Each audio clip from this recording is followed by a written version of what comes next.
Hey everybody, it's Anna. Welcome back to my Fluid Art channel and thank you so much for stopping by. Today I'm doing another wormhole pour.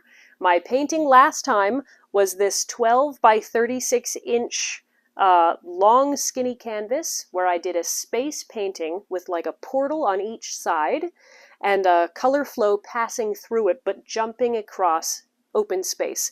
And I loved it so much that I want to do it again, but this time instead of one canvas, I'm going to split it into two. Because I was thinking, wouldn't it be so cool if you had one portal in one room of your house and the other one in the other room of your house? Like it really was teleporting you from one part of the house to the other.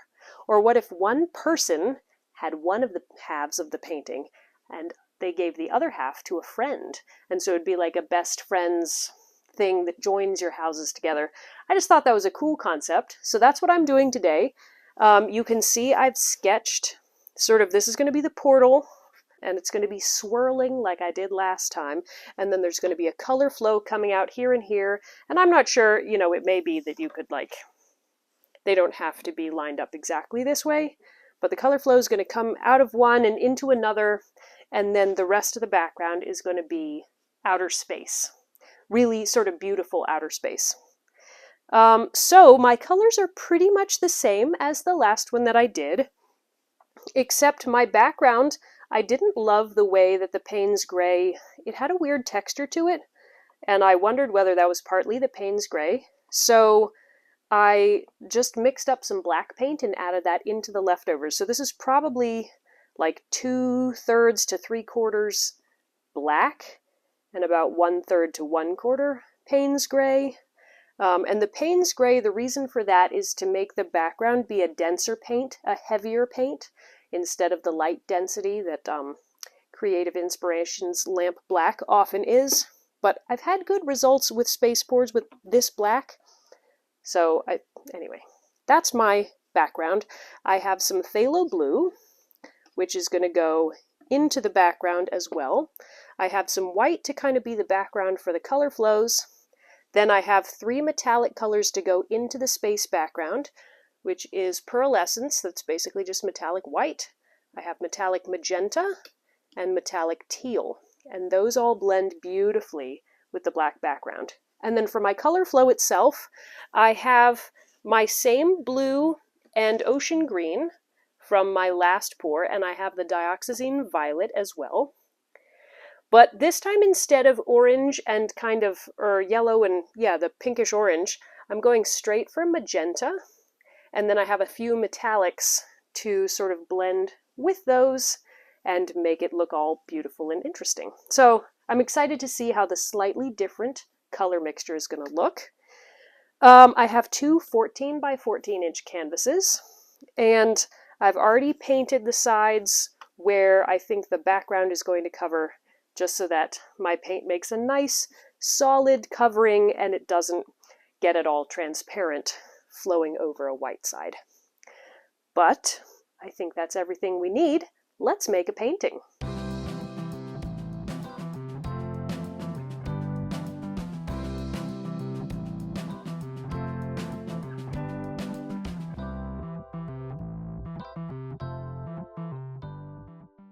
I forgot to mention, this is going to be a hairdryer blowout, sort of a Dutch pour, and my paints are all mixed with water. They're mixed to a very thin consistency, and so you can look down in the video description box to see all my paint brand details, mixing details, tutorials, how I mix my paint, how I get it to the right consistency, all of that.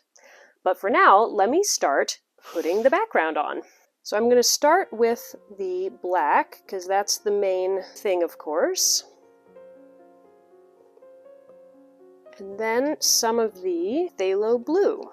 Phthalo blue is a semi-transparent color, and it dries quite dark, especially when it's mixed with black, but it adds just a little bit of depth of color so that the whole background isn't entirely black. I think I need just a little bit more of the black in a couple of places to make sure that everything flows well.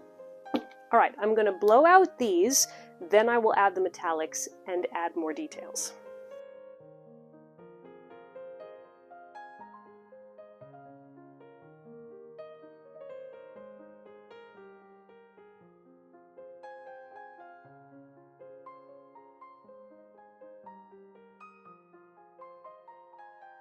Great. All right, I'm gonna get my sides covered and then we'll add the metallics. Let me give the background a quick torch just to get any of those air bubbles out, because some of my paint is a little bit freshly mixed, but there's not too many air bubbles in it. All right, so now I'm gonna add my metallic colors. I love adding these to the background because they make such a feeling of depth. And I don't have a particular logic to how I'm adding these, because the background doesn't need to have a particular pattern. It's just going to be kind of a chaotic, beautiful space background. But I do want to make sure that there is color in all of the main areas of the canvas. And while I'm at it, I also do like to add some Dioxazine Violet to the background, just as another little element of subtle color, because Dioxazine Violet is also very dark, and so sometimes it can be hard to distinguish between the phthalo blue, but it's just a little bit different. Okay, and I think that leaves enough for the color flow, hopefully. Great! Okay, these are looking crazy. Let's go ahead and blow these out and see how it looks.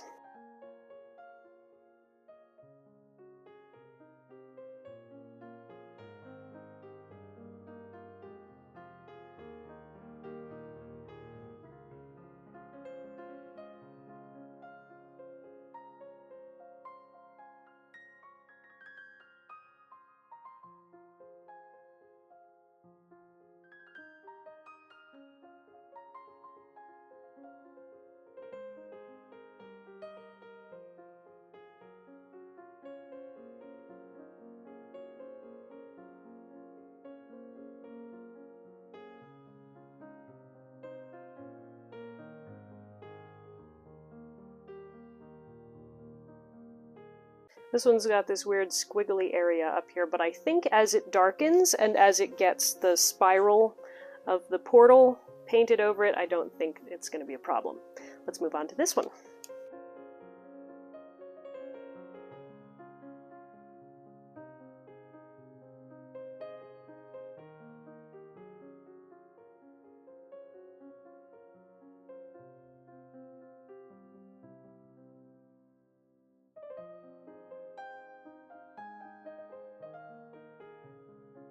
This is so bright right here, it's beautiful. I wonder if it's too bright. There's so much of the pearlescence on this side and there's hardly any over here, so I wonder, actually, I think I see a lump in the paint here. Yep, for sure. It's a pretty big one. Both sides are looking cool, but this one is much brighter, and I wonder if I should add a little bit more of this pearlescence and maybe some of the metallic teal. Okay, and then because I've blown out most of the paint, just to make sure that I have something to flow and begin the flow with, I'm going to add some more of the black. Alright, let's see how that goes.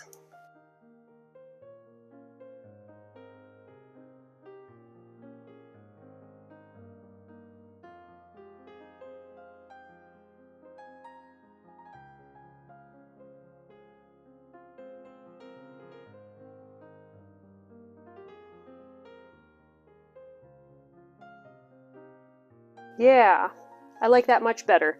It's got some more pops of brightness, a bit more color, and I was able to fix this area right in here just a little bit. That looks fantastic. So now it's time to begin layering up the color flow. So the colors, it's blue, green, and purple. Those are going to be the primary colors with pink as well. So I think it's going to go probably pink, blue, green with purple mixed throughout because the Dioxazine Violet is so dark. I don't have a lot of this left. I think it'll be enough. So I'm going to start with the pink.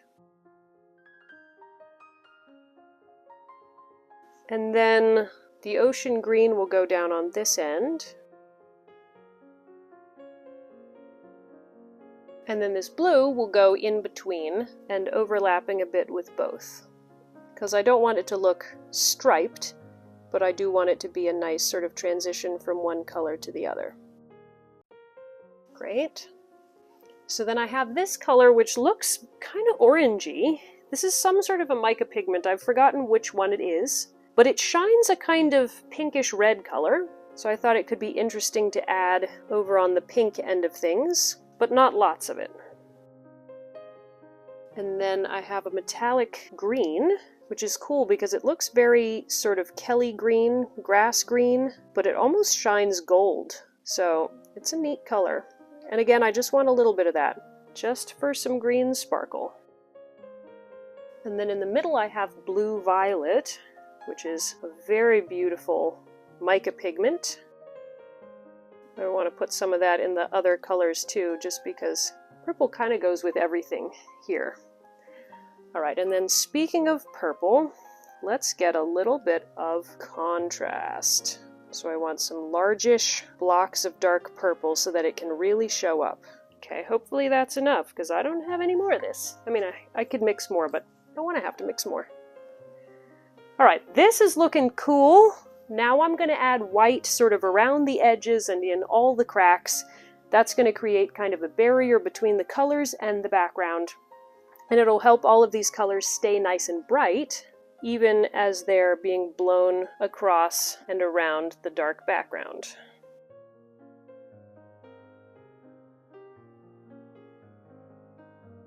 And then I'm going to pour some white right here at the start of the whole flow, because I do want it to start white and then have the colors kind of emerge from underneath that white.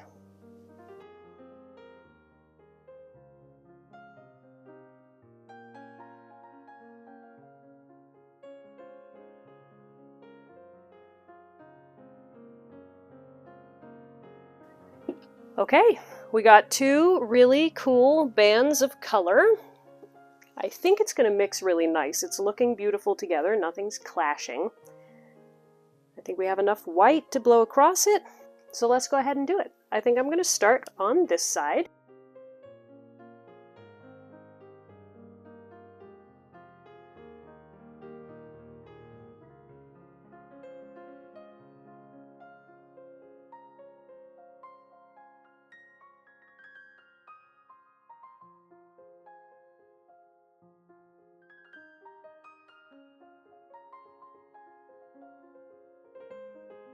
That's very cool.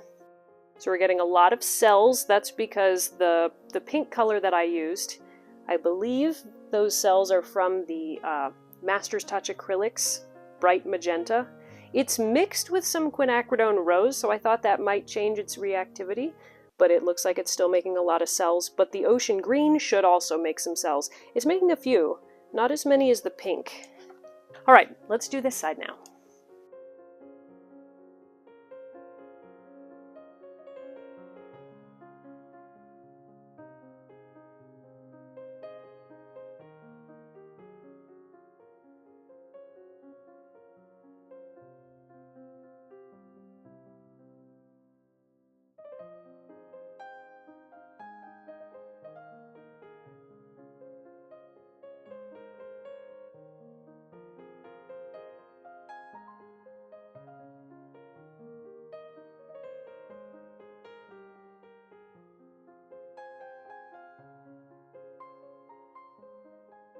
This one's not looking as good. I'm not sure why.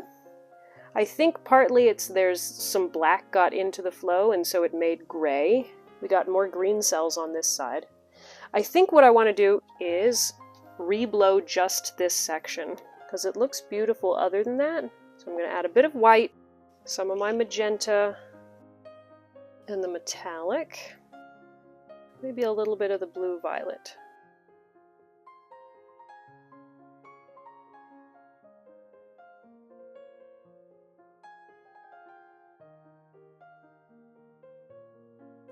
Yeah, I like that better. There's more pink, less gray. I think the two flows look pretty balanced in terms of their color. There's more white here, but I think that'll be okay. And it's possible that more pink cells will come up there. I also may have just had more white paint that got blown over on this side. Let me torch those really quick.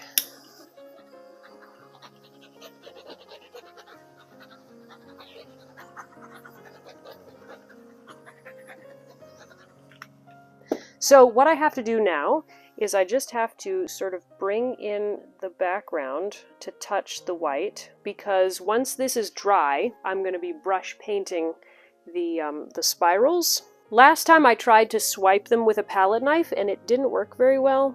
It kind of worked, but it wasn't as clean as I wanted it to be. So today I'm just going to connect my two sort of sides of paint, and I'll do the spiral completely with a brush. And then I have to cover the sides where these color flows have gone down because they're not covered. So let me do that.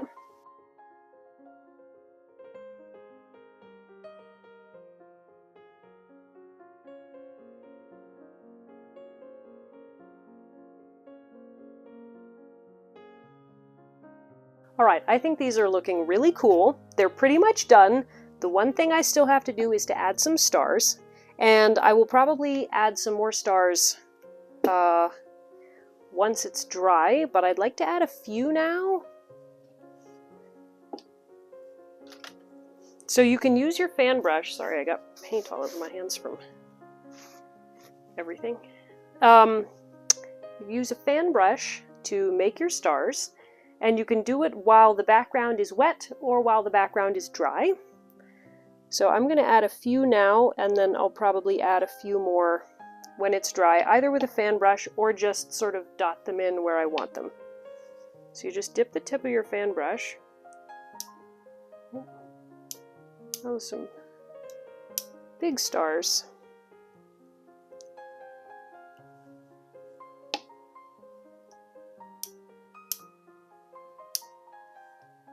Usually I want bigger stars and I get smaller stars, but that time I got big ones.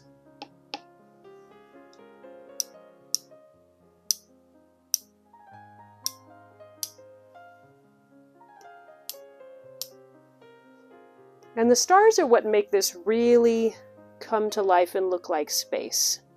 Because otherwise you have a cool, you know, color swirl, but it doesn't look like space.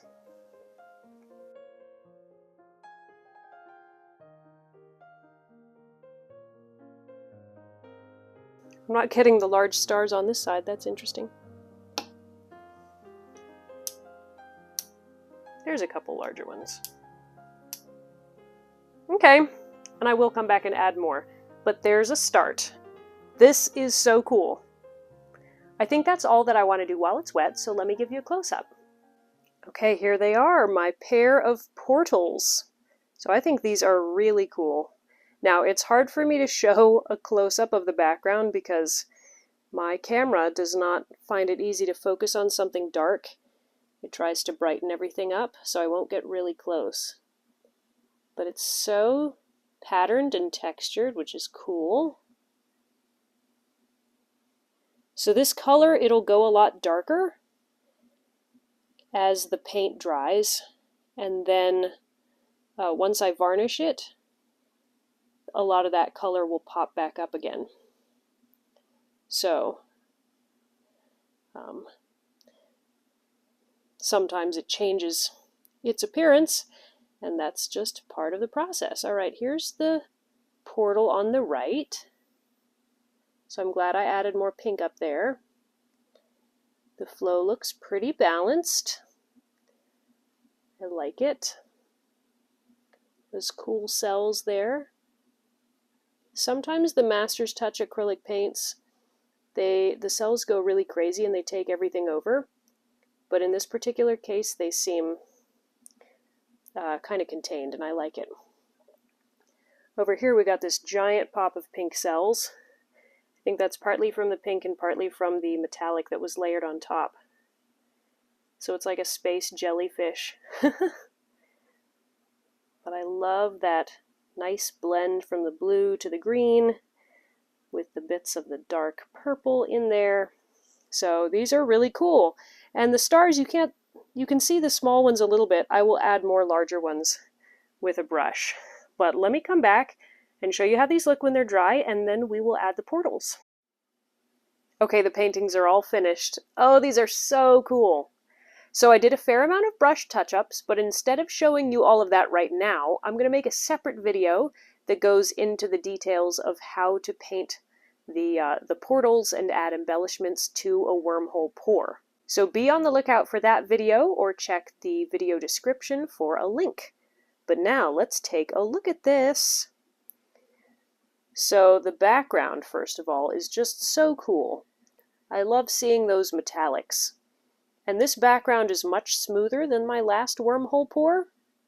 So again, I don't know if that's mostly a consistency issue, that my paint was too thick before, or whether the black just works better than the Payne's gray in this situation. But I love how the metallics show up. That blue color, that's the silver underneath the phthalo blue. It's gorgeous. So then with the color flows, I didn't do any embellishments on those because I thought they turned out really cool, just naturally. I like that green metallic in there. I can't really see the reddish metallic, but it might be in there somewhere. And then for the portals, I added these white and pearlescence swoops going around and have an edge of that blue-violet, which I just think looks super cool. So it's got the metallic sheen, it's very swirly. And then over on this side, again, really cool background. I hand painted some stars. So all of these larger stars, I just dotted with a brush. That way you can add them exactly where you need. But I totally love this set of paintings. I think it turned out so cool.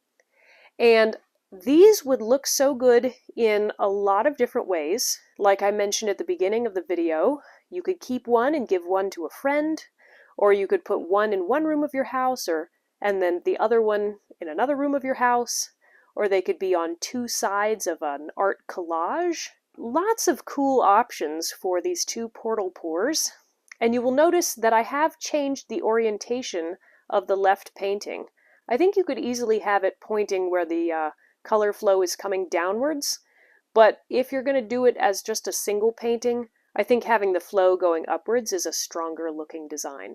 Thank you all for joining me as I made this pair of wormhole portals. I hope it's inspired you to try something new. Let me know down in the comments. What did you think? Do you feel like trying one of these? I can't wait to see you all in the next video. Bye guys!